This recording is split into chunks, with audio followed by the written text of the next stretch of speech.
2023년에는 우선 영적 지도자들에게 선한 영향을 받으시고 일단 그들을 열심히 모방하시기 바랍니다. 그런데 겉모양만 모방하지 마시고 모방해서 따라하면서 왜 이렇게 해야 되는지, 왜 이 일을 해야 되는지를 질문하면서 이유를 찾아보시기를 바랍니다.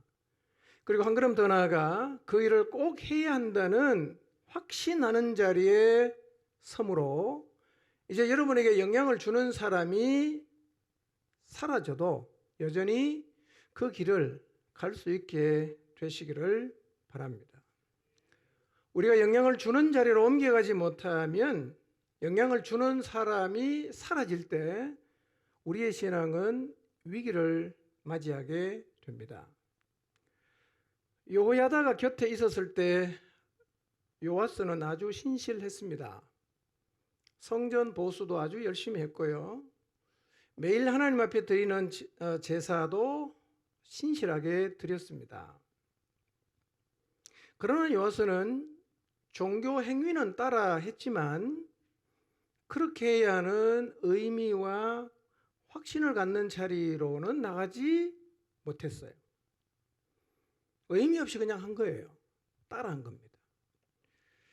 그러다가 여호야다가 세상을 떠나니까 이 요아스의 종교적 행위는 그냥 멈췄어요. 의미가 없으니까요. 그리고 바로 다른 쪽으로 갑니다. 누구 얘기하느냐면 아세라를 섬기는 방백들의 영향을 받아서 하나님을 섬기는 나라가 여호야다가 죽으니까 갑자기 우상을 섬기는 나라로 바뀌어버렸습니다. 이렇게 우리의 신앙이 영향을 받는 자리에만 계속 머물면 결국은 하나님 영향도 받긴 하겠지만 세상의 영향도 계속 받기 때문에 신앙이 누구를 만나고 오면 자꾸 흔들리는 거예요. 갈대처럼 왔다 갔다 합니다. 정함이 없는 거예요. 우리의 신앙은 영향을 주는 자리에 서야 됩니다. 그러기 위해서는 신앙의 행위를 왜 해야 되는지 의미를 찾는 자리로 나가야 돼요. 왜 해야 되냐는 거예요. 의미를 찾지 못하는 행위는 언제든지 멈출 수 있습니다. 예배가 의미로 다가와야 합니다.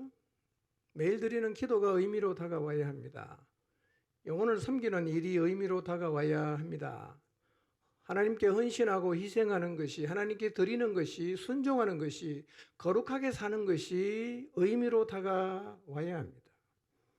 이것이 의미로 다가오지 않으면 누군가가 나를 끌어주고 영향을 주는 사람이 사라지면 이 행위는 곧바로 멈춥니다. 어떻게 하면 신앙의 행위가 의미로 다가올 수 있을까요? 어떻게 하면? 신앙의 행위가 의미를 가지려고 하면 무엇보다 생명을 가져야 합니다. 예수 그리스도의 생명, 이 새 생명을 가져야 내가 하고 있는 이 신앙 행위가 의미가 생겨요. 그분을 예배하는 것이 의미가 있어요. 그분에게 기도하는 것이 의미가 있습니다. 그분의 말씀에 순종하는 것이 의미로 다가와요. 생명이 있으면 행위가 의미를 갖게 되니까 행위를 지속할 수 있는 힘을 갖게 되죠. 이것이 신앙이 출발하는 자리입니다. 여기까지 못 왔다면 아직 신앙의 출발이 안 된 겁니다. 난 왜 기도해야 되는지 모르겠다. 난 왜 교회 나와야 되는지 모르겠다. 그 사람은 아직 교회는 다녀도 신앙이 시작이 안 된 거예요. 생명이 있으면 의미로 다가옵니다. 그리고 해야 하는 확실한 이유가 생겨요. 그게 출발입니다.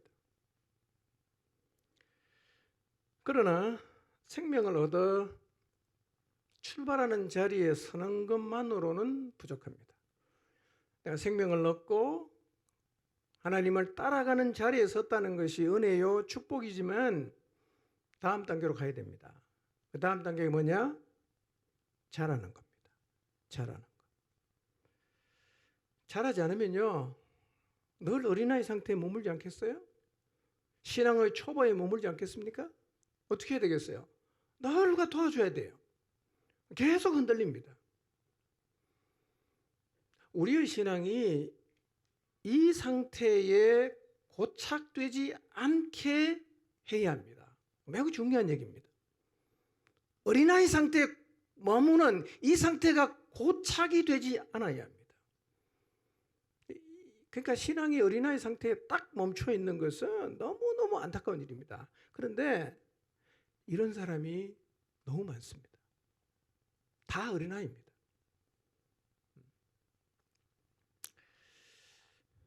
원래는 꼭 자라시기를 바랍니다. 여러분, 육체도 자라야 되지만 우리가 영적으로도 자라야 됩니다. 다 똑같은 게 아니에요. 예수님 믿고 구원받았다고 다 똑같지 않습니다. 영적인 어린아이가 있고요, 청년이 있고요, 어른이 있어요. 다 다릅니다. 그리고 반응도 다 달라요. 그가 얼마만큼 자라느냐에 따라서 하나님 말씀 앞에 보이는 반응이 각기 달라요. 그러니 어린아이 상태에서 청년의 자리로 가야 되고, 청년의 자리에서 어른의 자리로 가야 되는 것입니다. 요한 1서에서 사도 요한이 그렇게 말하고 있어요. 아이들아, 청년들아, 어른들아, 이렇게 얘기하고 있어요. 여러분, 세상이 이제 얼마나 악해져 가고 있어요. 너무너무 악해져 가죠. 그런데 이렇게 악한 세상에 존재하고 있는 교회, 이 세상을 구원하기 위해서 하나님이 세우신 유일한 기관인 교회가 영적인 아이들로만 가득 차 있어서 너무 미숙하고 세상의 영향을 너무 많이 받는다면 그런 교회가 어떻게 세상을 구원하는 사명을 감당할 수 있겠어요? 세상을 잡아먹어야 되는데 세상에 계속 흔들린다면 그 교회가 어떻게 세상을 구원하는 사명을 감당할 수 있겠냔 말이에요. 이제는 자라야 됩니다. 여러분, 2023년에는 있는 그 자리에서 모두가 다 한 걸음 더 자라게 되시기를 주님 이름으로 축원합니다.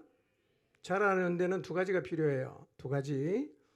이 두 가지가 없이는 절대로 안 자랍니다. 예, 절대로라는 표현을 제가 썼습니다. 절대로 안 자랍니다. 하나는 뭐냐? 말씀과 기도를 지속하는 개인 경건입니다. 열외가 없습니다. 이거 안 하면 곤란하고요. 두 번째는 뭐냐면 성숙한 사람에게 권함과 가르침을 받는 것인데요. 이 경건이 자리 잡지 않으면 일단 영적으로 설 수가 없습니다. 예, 계속 흔들리게 되어 있어요. 그리고 누군가의 권함과 도움을 받지 않으면 자랄 수가 없습니다. 그래서 있는 자리에서 자라려고 하면 경건 생활을 지속하는 일과 누군가에게 도움을 받는 일을 해야 되는데, 도움을 받는다는 말을 다른 말로 표현하면 양육을 받는다는 말입니다. 누군가를 통해서 계속 도움을 받아야 돼요. 배워야 됩니다.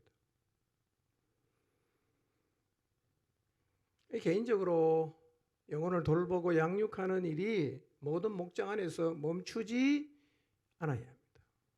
이렇게 질문할 수 있어요. 아니, 개인적으로 양육 안 한다고 그거 좀 소홀히 한다고 뭐 문제가 생기냐? 여러분, 우리 목장은 양육 안 해도 뭐 잘하고 있다 이렇게 말하고 싶은 분이 계실지 모르겠는데요. 여러분, 개인적으로 양육 안 한다고 혹은 뭐 소홀히 한다고 해서 당장 문제가 없는 듯이 보일 수 있습니다. 여러분, 2살하고 3살은 별로 차이가 안 나요. 근데 2살하고 10살은 차이가 납니까 안 납니까? 나지요. 꾸준하게 양육하면 2살이고 3살이고 4살이 되는데요. 2살짜리, 4살짜리, 3살짜리는 별 차이 안 납니다. 그러나 10살이고 20살이 되면요, 2살하고는 완전히 달라요. 그러니까 자라지 않는 것이 교회의 체질이 되면 교회는 영적인 유아들만 가득하게 돼요. 아주 약골이 되는 거죠. 그러면 교회가 해야 할 일을 제대로 못하게 되어 있습니다. 정말 세상을 이길 수 있는 교회가 되려고 하면 체질을 바꿔야 되는데요. 체질을 강하게 할 수 있는 방법이 뭐냐면 각 사람이 자라는 거예요. 뭐 1년 양육한다고 뭐 갑자기 달라지지 않는 듯 보이나 그렇지 않습니다, 여러분. 다릅니다. 1년이 지나고 2년이 지나고 3년이 지나보세요. 완전히 달라집니다. 한 10년만 가면요, 비교가 안 돼요. 여러분, 교회의 체질을 강하게 하는 방법은 이 방법밖에 없습니다. 2023년에는 포중침의 모든 지체들이 도움을 입고 또 도움을 주는 자리에 서게 되시기를 바랍니다. 여러분, 각 사람을 자라게 하려는 노력을 하지 않는데 교회의 체질이 강해질까요? 절대로 그런 일은 안 일어납니다. 왕도가 없어요. 무조건 이 과정을 다 거쳐가야 됩니다. 여러분 학교 가서 안 배우는데 여러분 지식을 가질 수 있습니까? 밥을 안 먹는데 잘합니까? 잘할 수 없어요. 여러분 그랬어요. 생명을 가진 사람이 누군가를 통해서 계속 양육을 받고 혹은 개인 경건을 통해서 매일 말씀과 기도를 하다가 보면 어느 순간 내 마음속에 확신되는 진리가 자리를 잡기 시작하는 거예요. 이 말씀도 확신으로, 이 말씀도 확신으로, 이 말씀도 확신으로. 그러니까 아주 견고한 사람이 되죠. 이렇게 진리에 대한 확신이 생기면 그 다음부터는 영향을 받는 게 아니라 영향을 주는 거예요. 예수님의 영향을 준단 말이에요. 이런 사람이 되면 이전에 내게 영향을 줬던 사람이 사라져도 나는 여전히 그 길을 갈 수가 있게 되는 거예요.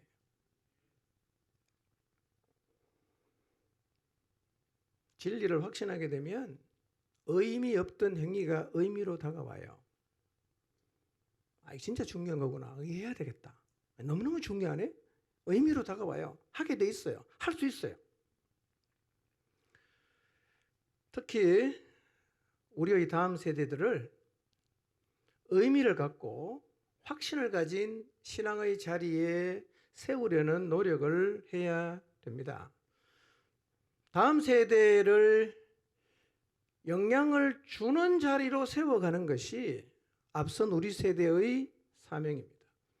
우리가 이 사명을 감당하지 못하면 안타깝지만 우리의 다음 세대는 다른 세대가 되고 맙니다. 이미 다른 세대로 생겨나는 사람이 너무 많습니다. 벌써요. 부모님 있는데 안 믿어요. 교회 안 옵니다. 하나님 없다 그럽니다. 다른 세대 아닙니까? 저절로 되는 거 아니에요, 여러분. 영향을 주는 자리에 세워야 우리의 후세대가 다음 세대가 된단 말이에요. 먼저 영향을 주는 자리에 모두 서게 되시기를 바랍니다. 그리고 후세대를 영향을 주는 자리에 세우는 사람들이 되시기를 바랍니다. 하나님 역사는 지금도 진행되고 있습니다. 그리고 하나님이 하시는 일은 언제나 옳습니다. 그래서 순종하는 것은 당연한 일입니다. 그런데 하나님께서 우리 가운데 행하시는 일 가운데는 우리의 생각이나 경험이나 상식을 넘어서 굉장히 낯설고 생소한 것도 꽤 많습니다. 그래서 하나님의 역사를 거부하는 사람이 적질 않아요. 너무 낯설기 때문에. 한 번도 해본 적이 없는 걸 나보고 하라고 하기 때문에 거부하는 거죠. 그런데 사람들이 하나님의 역사에 초대를 받았지만 나는 그거 못하겠다고 참여를 거부하는 이유가 있어요. 그게 뭐냐면 내 생각에 안 맞아서 그래요. 내 생각에 안 맞아서. 사람들은 저마다 자신이 만들었다기보다는 만들어진 거죠. 만들어진 사고의 틀이 있어요. 모든 걸 그걸로 다 평가하는 거죠. 만들어진 그 틀로 평가를 합니다. 어디까지 평가하느냐 하면 하나님의 계획도 틀렸다 아니다 까지 평가를 합니다. 자, 이렇게 하나님의 계획까지도 자기의 사고의 틀을 가지고 맞다 틀렸다 한다 안 한다를 우리가 결정을 하고 있는데요. 그런데 하나님은 지금도 이 땅에 살고 있는 사람을 통해서 그분의 계획을 이루어 가세요. 누가 이 하나님의 계획에 동참할 수 있겠어요? 하나님은 지금도 하나님의 계획을 우리에게 말씀하시는데 그게 굉장히 낯설 수가 있고 한 번도 들어보지 못한 이야기일 수 있지만 그러나 그 이야기를 누군가가 받아들여야 하나님의 역사는 진전이 돼요. 지금도 하나님은 그렇게 하세요. 어떤 사람이 필요할까요? 우리가 가져야 되는 가장 중요한 자세는 자신의 생각의 틀을 고집하지 않는 것입니다. 예. 여러분 자기 생각을 말씀보다 더 우위에 두는 사람이 많은 정도가 아니라 어쩌면 우리 모두가 다 그러고 있을 수 있습니다. 우리 모두가 그렇게 하는 거예요. 여러분, 소신은 신앙이 아닙니다. 나는 내 소신대로 한다. 그건 신앙이 아니에요. 신앙은 말씀대로 가는 게 신앙이지 자기 소신대로 가는 것이 신앙이 아니에요. 그러다 보니까 이 생각의 틀을 깨지 못해서 하나님의 역사에 참여하지 못한 사람이 많은데요. 그중에 대표적인 사람이 유대인들이에요. 그들은 선민의식에 갇혀서 온 인류를 구원하시려는 하나님의 역사를 받아들이지 않았습니다. 지금도 예수님을 통해서 완성해 놓은 구원의 자리에 유대인들은 안 들어옵니다. 안 들어와요. 이만큼요, 내 안에 형성된 생각의 틀, 확신이요, 무서운 겁니다. 무서운 거예요. 근데 이 경험이나 교육이나 혹은 상식을 통해서 내 안에 형성된 생각의 틀은요, 의외로 잘 안 깨집니다. 안 깨져요. 철옹성 같습니다. 자, 그런데 한번 생각해 보세요. 하나님 앞에서 우리의 생각을 내세우면서 하나님 말씀을 거부하는 것이 과연 정당한 것일까요? 그럴 수 있는 일일까요? 저는 이사야 성경 말씀에서 하나님께서 이 인류를 수통의 물 한 방울처럼 보신다고 했을 때 이해가 안 됐어요. 이 지구가 얼마나 큰데 하나님이 이 지구를 수통의 물 한 방울처럼 보신단 말인가? 라고 생각했어요. 그런데 우주의 광대함을 알고 나니까 충분히 하나님 볼 때는 그럴 수 있겠다는 생각이 받아들여졌습니다. 우주 안에 별들이 얼마나 많은지 아시죠? 정말 광대합니다.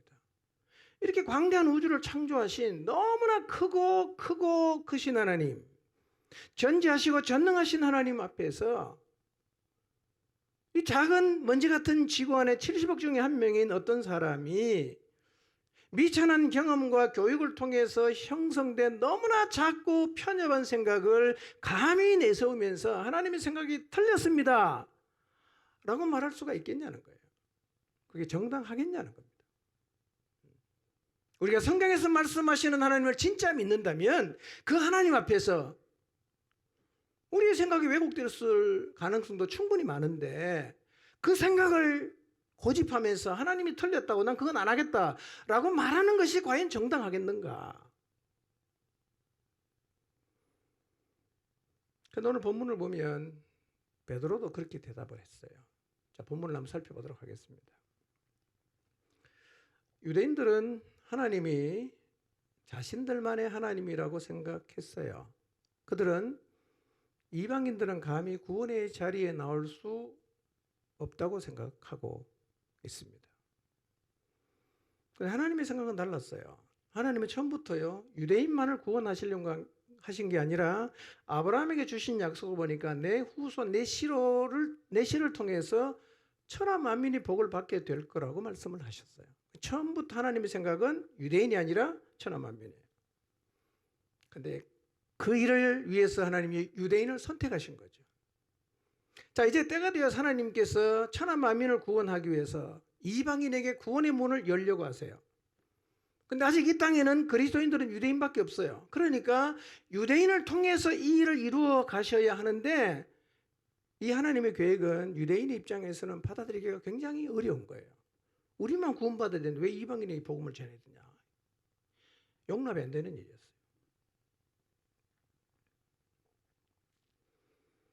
여러분, 하나님의 생각과 계획은요, 너무 깊어요. 우리가 다 이해하기 어렵습니다. 굉장히 생소할 수도 있어요. 그렇지만 우리는 우리에게 제시하시는 하나님의 계획을 받아야 합니다. 그래야 우리의 삶을 통해서 하나님의 뜻이 진전될 수 있습니다. 가장 정해야 되는 게 뭔지 아세요? 우리 생각이에요. 우리 생각. 저는 이전과 다르게 세월이 1년 더해갈수록 세상이 너무 반성경적 사고로 자꾸 향해 가면서요, 이 사람들이 갖고 있는 생각이 너무 강해지고 다양해졌어요. 자기 생각을 너무 주장을 많이 합니다.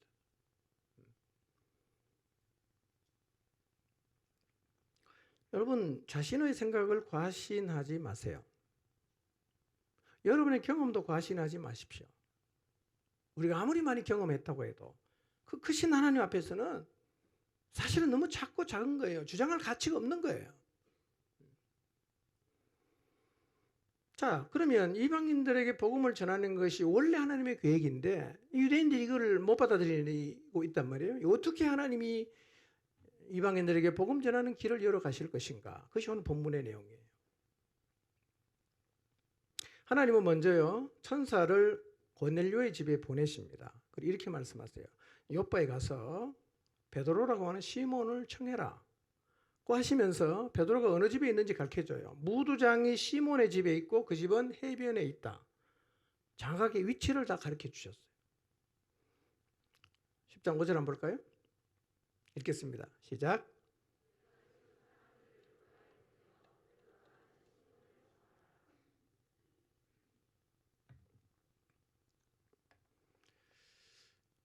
그 선거림이 없는 고넬료는 굉장히 쉽게 순종합니다. 일단 고넬료도 이방인이니까요. 선거림이 없으니까 사실은 천사를 통해 주신 말씀에 적극적으로 순종하는데요. 제가 보니까 신앙도 그런 것 같아요. 교회를 많이 다는 사람이 오히려 하나님 말씀에 순종을 안 합니다. 자기 생각이 너무 강해요. 듣지도 않아요. 근데 차라리 처음 교회에 나와서 아무것도 모르는 사람은 굉장히 순수하게 봤습니다. 어쩌면 하나님이 그런 사람들을 통해서 그분의 역사를 이루어 가실 수도 있어요. 그러니까 교회를 오래 다녀도 신앙의 순수함을 잃지 않는 것은 참 축복입니다. 예.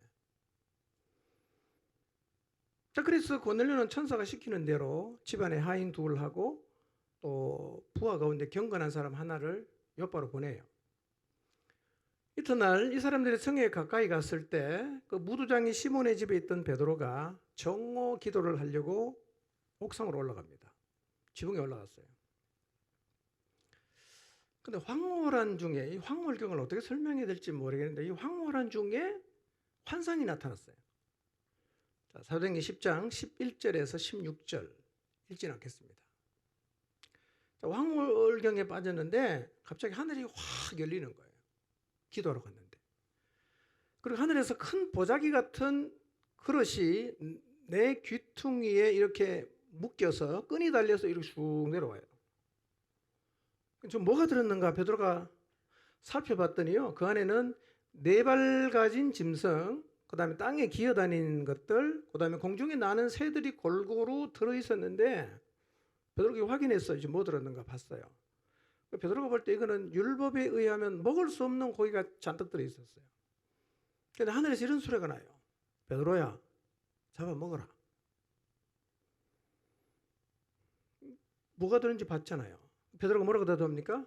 주님, 절대로 그럴 수 없습니다. 나는 속되고 부정한 것은 한 번도 먹은 일이 없습니다. 그렇게 대답했어요. 두 번째 다시 갔다가 내려오면서 하늘에서 이런 소리가 났어요. 야, 하나님이 깨끗하게 하신 것을 네가 속되다고 하지 마라. 그리고 올라갔다가 3번째 내려왔다가 그 다음에 그릇이 하늘로 올라갔어요. 하나님이 마치 그 환상을 통해서 베드로에게 이렇게 말씀하시는 거예요. 베드로야, 너는 이방인을 부정한 짐승처럼 생각했지? 그러나 그들도 내가 사랑하는 사람들이야. 내가 이제 그들을 구원하려고 한다. 너를 통해서 이방인들에게 구원의 길을 열려고 한다. 너희 짐승 먹을 수 있겠니? 너가 짐승처럼 생각했던 이방인을 네 마음으로 받아라. 그렇게 말씀하시는 것 같았어요. 이 환상을 본 베드로의 첫 번째 반응이 뭡니까? 주여, 결코 그럴 수 없습니다. 이렇게 말했어요. 성경에는 주여 그럴 수 없나이다라고 되어 있는데요. 이 헬라 원문이 메다모스라는 말인데 이런 뜻이에요. 결코 아니다. 이런 뜻입니다. 결코 아니다. 그러니까 이 보자기 안에 들어있던 짐승을 나는 절대로 못 먹겠다는 얘기죠. 베드로가 이렇게 확신차게 말하는 이유는 순종하지 않아야 되는 확실한 이유를 갖고 있다는 얘기입니다. 나 그 안 해도 되는 이유가 있다. 저는 그건 안 됩니다. 그건 제가 할 수 없습니다. 아주 확신 있게 얘기했어요. 자, 이런 질문을 한번 던져보십시오. 여러분, 하나님의 제안이 틀린 것일까요? 하나님 우리에게 틀린 제안을 하실까요? 하나님 우리에게 잘못된 것을 하라고 하실까요? 여러분, 주여라는 말과 결코 그럴 수 없다는 말은 같이 사용하면 안 돼요. 주님이라고 부르면 순종해야 되고, 순종하기 싫으면 주여라는 말을 빼야 됩니다. 주님 앞에는 노예는 종에게 그냥 순종하는 거예요. 근데 주님 못하겠습니다, 이렇게 말하면 안 된다는 거예요. 안 하려면 주님을 빼세요. 그리고 주님이라고 불렀으면 못하겠다는 얘기를 하면 안 된다는 거예요.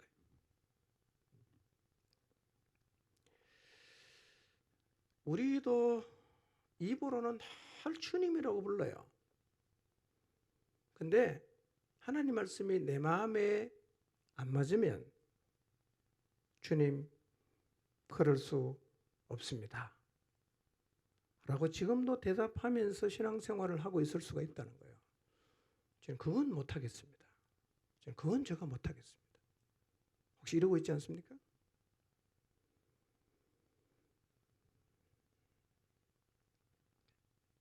이렇게 습관적으로 하나님 말씀을 거부하면서 결국은 어떤 길을 가느냐 하면 내가 원하는 길을 가는 거예요. 그러면서 우리는 생각합니다. 내가 지금 주님을 따르고 있다고. 여러분, 주님이 말씀하시면 언제나 네, 그래 하겠습니다 라고 해야 되는데, 내 마음에 안 들고 내 생각이 안 맞으면 주님 그럴 수 없습니다 라고 받아들이지 않는다면요, 우리는 지금 주님을 제대로 안 따라가고 있는 겁니다. 안 따라가고 있는 거예요. 그러니까 순종할지 말지를 내 생각을 기준으로 결정을 하다 보니까 교회를 다니는 사람들 가운데 하나님 말씀에 순종하는 범위가 다 다릅니다. 어떤 사람은 여기에 순종하고 이쪽엔 절대로 순종 안 해요. 어떤 사람은 이쪽은 하는데 이쪽은 또 순종 안 하는 거예요. 그러니까 똑같이 신앙생활 하는데 신앙생활의 모습이 각기 달라요. 왜 그러냐? 자기 생각에 맞아야 움직이거든요. 자기 생각이 안 맞으면 안 움직인단 말이에요. 그러니까 신앙의 기준이 각기 다 달라요. 여러분, 우리가 주님을 믿는 사람들인데 신앙의 기준이 다를 수가 있습니까? 다르면 안 되잖아요. 여러분, 취향에 따라 순종하고 취향에 안 맞아서 순종을 거부하는 것은 지금 제대로 신앙생활하는 게 아니에요. 이걸 잊지 마시길 바랍니다. 신앙은 취향 따라 가는 게 아닙니다. 하나님 말씀하시는 대로 가야 돼요. 그러니까 하나님 말씀 앞에서도 자기 소신을 꺾지 않습니다. 하나님 앞에서도 생각을 안 내려놔요. 자기 생각과 경험의 토대 위에서 동의되는 것만 순종을 하면서도 자기가 지금 하나님을 따라가고 있다고 얘기하는데요, 그건 사실은 자기 일을 가는 것이지 주님을 따라가는 게 아닙니다, 여러분.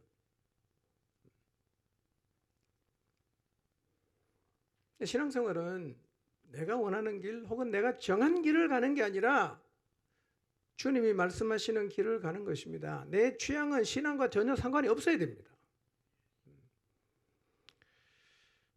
그래서 주님을 따르는 사람은 주님 말씀하실 때 주여 그럴 수 없습니다, 그것은 제가 할 수 없습니다 라고 말하면 안 돼요. 근데 주님 앞에 참 바른 신앙의 자세를 가진 한 사람이 있었어요. 예수님이 이 사람을 칭찬했어요. 근데 이 사람도 이방인이에요. 가버나움에 있는 백부장. 마태복음 8장 8절에서 10절인데요. 읽지는 않겠습니다. 눈으로 보시기 바랍니다. 지금 이 백부장의 하인이 중풍병에 걸려서 몹시 괴로워하고 있어요. 백부장이 종을 보니까 너무 안타까워서 예수님에게 찾아갑니다. 이렇게 말합니다. 제 하인이 중풍병에 걸려서 너무 괴로워합니다. 내 하인 좀 고쳐주십시오 요청했어요. 그때 예수님 말씀하십니다. 가자, 내가 가서 고쳐주겠다. 그때 백부장이 이렇게 대답해요. 주님, 저는 주님을 모셔드릴 만한 자격이 없습니다. 그냥 여기서 말씀만 해주십시오 라고 이야기합니다. 그리고 그렇게 말하는 이유를 이렇게 설명해요. 나도 남의 수하 있는 사람이고 내 아래도 군사가 있어서 내 아래 있는 사람에게 가라고 하면 가고 오라고 하면 옵니다. 그리고 우리 집에 있는 종에게 이걸 하라고 하면 하고 또 저것을 하라고 하면 합니다. 내가 말하는 대로 내 아래 사람이 다 움직입니다. 그처럼 당신이 하나님이시니까 안 오셔도 말씀만 하셔도 됩니다. 말씀만 해주십시오 라고 설명을 했어요. 여러분, 매우 단순한 논리인데 이게 맞는 말인 거예요. 맞는 말인 거예요. 여러분, 군인은 상관이 명령하면 이설을 제기하지 않죠? 이설 제기하면 총살입니다. 전쟁 때는요, 상관 말을 안 듣는 군인은 총살해야 됩니다. 여러분, 그래서 군인들은요, 전선이 형성되어 있는 상황에서 돌격 앞으로 하면요, 죽을 줄 알면서도 가는 거예요. 그리고 집안에 있는 노예를 생각해 보세요. 주인이 노예에게 이걸 하라고 하면 혹은 저걸 하라고 하면 어떡합니까? 그건 내 취향 아닌데요. 이렇게 말하는 노예가 세상에 어디 있어요? 주인이 하라고 하면 다 한단 말이에요. 여러분, 자기 위에 있는 상관에게도 인간이 이렇게 순종을 한다면 우리의 창조주이신 하나님이 말씀하실 때 우리도 그렇게 이설을 제기하지 않고 취향 따지지 않고 네, 하겠습니다. 이렇게 하는 게 마땅치 않겠습니까? 하나님이 우리의 상관보다 못하신 분이에요? 하나님이 노예를 둔 종보다 못하신 분입니까? 하나님이 여러분의 회사의 사장보다 못하신 분입니까? 지금도 이런 관계 안에서는 시키면 취향이 안 맞아도 순종하지 않습니까? 그렇다면 우리도 하나님 말씀에 오라고 하면 오고 가라고 하면 가고 이걸 하라고 하면 이걸 하고 저걸 하라고 하면 저것을 하는 것이 마땅합니다. 그분이 정말 나의 하나님이시라면 주여 결코 그럴 수 없습니다. 이렇게 말하면 안 된단 말이에요. 그런데 우리가 너무 그런 말을 많이 해요. 주님이라고 부르면서 못한다고 하고 이건 절대로 제가 할 수 없다 라고 우리가 얘기를 하지 않습니까? 베드로도 이전에 그랬어요. 마태복음 16장 21절과 22절 읽지는 않을게요. 자, 이 말씀의 배경은 앞에 보면 예수님께서 가이사랴 빌립보에서 제자들에게 물었습니다. 사람들이 나를 누구라고 하느냐? 그 다음에 너희는 나를 누구라고 하느냐? 그랬더니만 베드로가 주는 그리스도시요 살아계신 하나님의 아들이십니다 라고 신앙 고백을 합니다. 그래서 21절을 보시면 비로소 주님이 자기가 왜 세상에 왔는지를 설명하는 거예요. 그게 뭡니까? 죽음과 부활을 얘기하는 거예요. 왜 이 얘기를 지금 하느냐? 예수님을 주님으로 신앙 고백했기 때문에 이제는 이 얘기를 해도 되겠다 해서 그때 비로소 주님이 이야기를 하셨어요. 그때 베드로의 반응이 뭐죠? 22절에 붙잡고 항변하며 이르되 주여 그리 마옵소서. 이 일은 절대로 주님에게 미치지 않을 것입니다 라고 얘기했다는 거예요. 항변했다는 말이 꾸짖는다는 말이에요. 주님을 막 꾸짖었어요. 무슨 그런 말씀을 하십니까? 주님, 이런 일은 절대로 주님에게 안 일어납니다 라고 얘기를 했어요. 그럼 베드로가 왜 이렇게 대답했을까요? 베드로는 다른 거는 몰라도 예수님이 죽는다는 말은 받아들일 수가 없었어요. 왜냐하면 예수님이 죽는다는 말은 자신들의 꿈을 깨는 말씀이에요. 여러분, 예수님이 살아 계셔야 이스라엘을 회복하고 주님이 이스라엘을 회복하고 왕이 될 때 자기들이 한 자리를 차지할 수 있는데 그걸 기대하고 인생 다 걸고 따라가고 있는데 갑자기 죽는다고 하니까 어떻게 돼요? 자기들의 미래가 그냥 없어지는 거잖아. 그래서 하는 말이 뭡니까? 주님, 다른 거는 제가 다 받아들이겠습니다. 근데 이 말은 제가 진짜 동의할 수 없습니다. 안 됩니다. 절대로 안 됩니다. 그렇게 얘기하는 거예요. 우리도 이럴 수 있죠. 하나님 내게 말씀하셨어요. 그 말씀 받아들이면 내가 너무 손해 볼 것 같아. 그 말씀 받아들이면 너무 힘들 것 같아. 그래서 말하는 거예요. 주님, 다른 거는 다 하겠습니다. 이거는 곤란합니다. 이거는 제가 못하겠습니다. 라고 우리가 주님 앞에 얘기를 한단 말이에요. 여러분, 혹시 베드로와 같은 심정으로 주님 그렇게 하시면 안 돼요. 주님 그렇게 하지 마세요 라고 지금 말하고 있지 않습니까?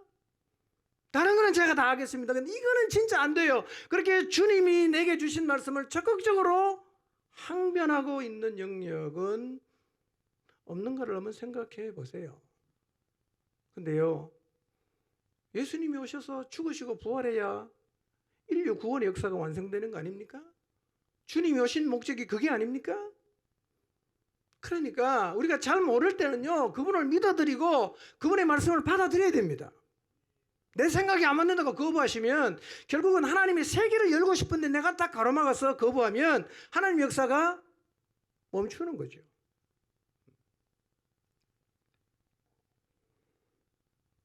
여러분, 하나님을 믿어드리시기 바랍니다. 주님, 이거는 안 되겠습니다. 이런 얘기하지 않게 되시기를 바랍니다. 예.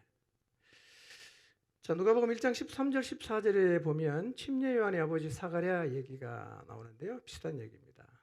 같이 한번 읽어볼까요?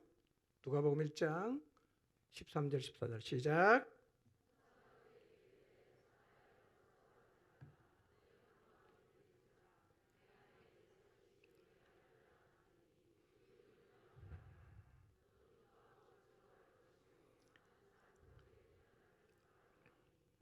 아멘. 자, 제사장인 사가랴가 자신의 차례가 되어서 성전에 와서 제사장 직분을 행하고 있을 때입니다. 제사장이 숫자가 많기 때문에요, 교대를 하는 거예요. 뭐 12반으로 나누기도 하고 숫자에 따라서 나눠서 자기 차례가 되면 와서 섬기고 이제 가서 또 일상생활하다가 또 차례 되면 오고 그렇게 하는데요. 사가랴가 이제 자기 차례가 됐어요. 와서 이제 섬기고 있는데 이때가 언제냐면 성소에 가서 분향을 하고 있을 때입니다. 성소 안에 들어가서 분향을 하고 있는데 갑자기 보니까 우편에 뭐가 나타났어요. 놀라겠어요, 안 놀라겠어요? 깜짝 놀랐어요. 그리고 굉장히 지금 무서워하고 있습니다. 그랬더니만 천사가 이렇게 말합니다. 무서워하지 말아라. 너의 간구를 들어주셨다. 내 아내 엘리사벳이 내게 아들을 낳아줄 텐데 이름을 요한이라고 불러라 하고 사라졌어요. 근데 18절부터 20절까지 보면 이 천사 앞에 사가랴가 대답을 해요. 어떻게 대답하냐? 아멘이 아니에요. 가라면 가고 오라면 오고 이걸 하라면 이걸 하고 저걸 하라면 저걸 해야 되는 게 맞는데 사가랴는 뭐라고 말합니까? 내가 이거 어떻게 알겠습니까? 내가 늙고 나이도 아내도 나이가 많습니다. 그러니까 못 받아들입니다. 그래서 그 순간부터 사가랴가 벙어리가 돼요. 이유가 뭐죠? 하나님의 말씀을 받아들이지 않았기 때문에.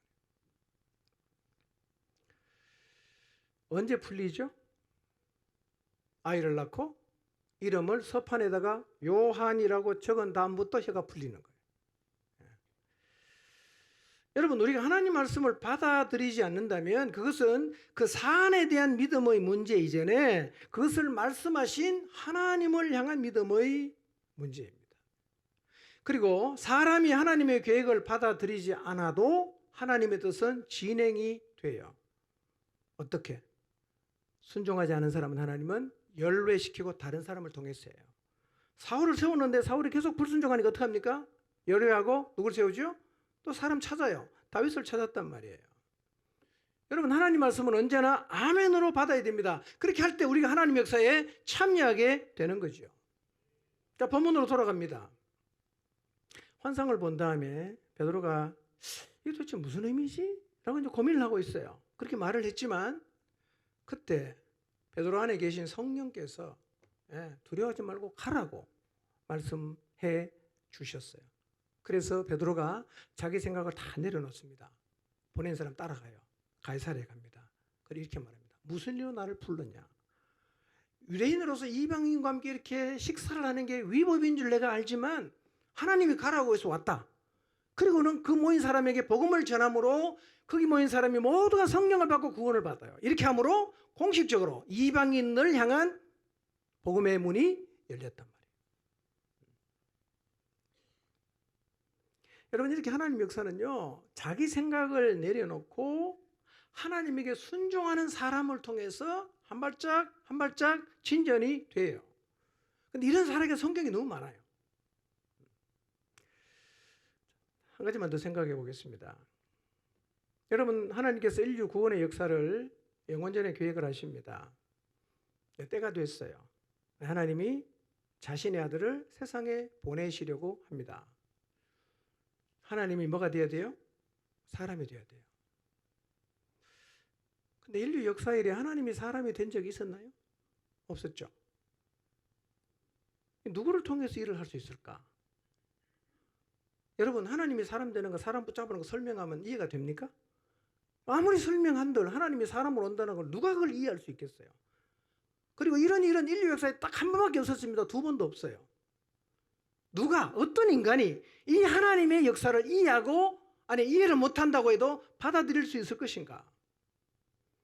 하나님 사람을 찾았겠죠? 찾은 사람이 누굽니까? 마리아와 요셉이에요. 시골 사람입니다. 산골 사람이에요. 이 하나님이 사람 되는 이 놀라운 역사는요, 공부 많이 하고 박사를 통해서 이루어진 게 아니라 시골에 살고 있는, 이때 마리아가 10대입니다. 예. 이 시골 사람 두 사람을 통해서 하나님이 사람이 되는 놀라운 하나님 역사가 이루어졌어요. 어떻게 사람들이 이걸 받아들였는가?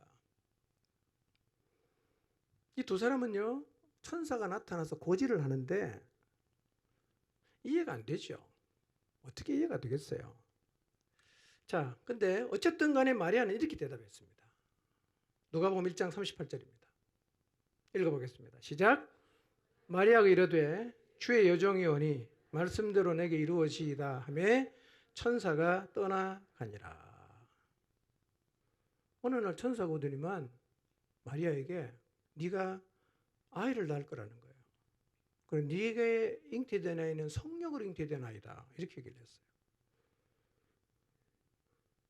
여러분, 성령으로 잉태한다는 얘기를 마리아가 이전에 들어본 적 있습니까? 없죠. 설명해도 이해가 안 돼요. 그럼 만약에 마리아가 처녀인데 애를 가지면 어떻게 될까요? 그 당시 사회 속에서. 매장이 되든지 돌에 맞아 죽든지 해야 돼요. 받아들일 수 없어요. 이렇게 말할 수 있겠죠. 주여, 그럴 수 없습니다. 다른 건 하겠지만 이거는 제가 도저히 곤란합니다. 이거는 못하겠습니다. 라고 충분히 얘기할 수 있는 사안이에요. 마리아가 뭐라고 대답합니까? 주의 여종, 주님의 종이니까 말씀대로 이루어 가십시오. 말씀대로 이루어지기를 바랍니다. 이렇게 얘기를 했다는 거예요. 한번 따라 합시다. 여자를 빼고 시작. 네. 자, 혹시 마리아 정도는 아니어도 여러분이 지금 이해 못해서 받아들여지지 않는 어떤 일이 있다면 그 일을 생각하면서 다시 한번 해보겠습니다. 주의 종이오니 시작.